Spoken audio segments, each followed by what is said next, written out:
Paulo, além de ceder a sua casa para ser o QG da campanha, o que mais você fez pelo Bolsonaro? Você ouviu falar nessa coisa de disparo pelo WhatsApp? Sabe, toda a parte de comunicação da campanha estava aqui dentro da minha casa desde o início. Quando eu digo parte de comunicação, é todas as redes sociais do PSL.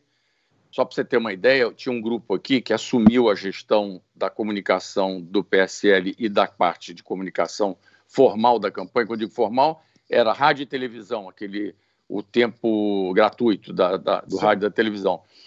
E aqui funcionava esse núcleo, que no primeiro turno era uma turma muito assim, reduzida, deviam ter umas 8, 10 pessoas, mas no segundo turno esse número foi para mais ou menos 42 pessoas, porque o programa tinha praticamente 32 minutos de tempo de duração de manhã e à noite, porque já era no segundo turno com 2 candidatos.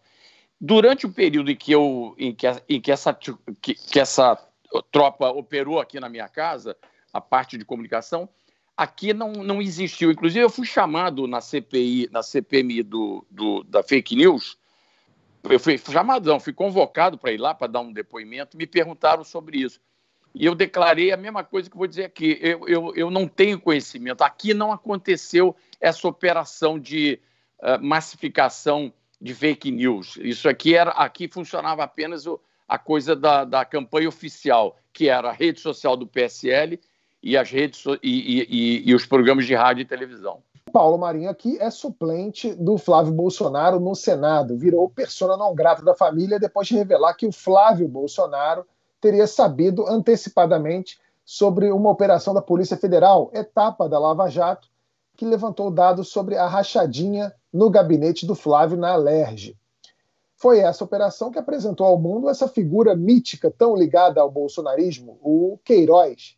Marinho, você hoje é visto pelos Bolsonaro como um traidor. Quando é que você descobriu essa história e você não achou estranho na época? Por que você não contou lá? Eu achei o seguinte, primeiro, ninguém toma a decisão de revelar uma situação como essa, assim, da noite para o dia, tendo família, tendo 4 filhos. Enfim, não é uma coisa que você se sinta confortável ir para o meio de um furacão e se tornar uma pessoa, enfim, alvo da destruição de reputação por parte lá daquele gabinete do ódio e tudo mais que a gente conhece hoje em detalhes. Então, obviamente que eu fiquei ali nessa coisa, adiando esse tema, não estava na minha agenda, para dizer a verdade. Quando aconteceu a morte do Bebiano, ele também tinha conhecimento dessa história e ele tinha desejo de, em algum momento, revelar. Com a morte dele, eu disse, bom, isso foi para o túmulo com ele. Eu achei que era hora de eu botar contar essa história, porque, na realidade, eu não acusei ninguém. Eu simplesmente contei uma história da qual eu fui testemunha. E, aliás, foi nessa condição que eu fui depor.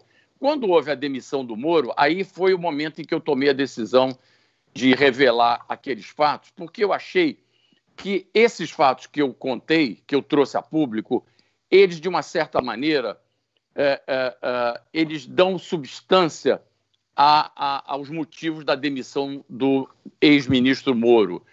E quando eu vi também o ex-ministro Moro sofrendo aquela tentativa de destruição da reputação dele, justamente pelo fato de ele ter saído e ter alegado na saída de que ele sofreu pressões porque o presidente tinha interesse na Superintendência do Rio, aquela história minha ali é um pouco, vai de encontro ao que ele falou. E aí eu disse, olha, eu acho que nesse momento, se eu for contar essa história, eu vou ajudar a construção dessa narrativa. As pessoas vão entender melhor o que o Moro está falando.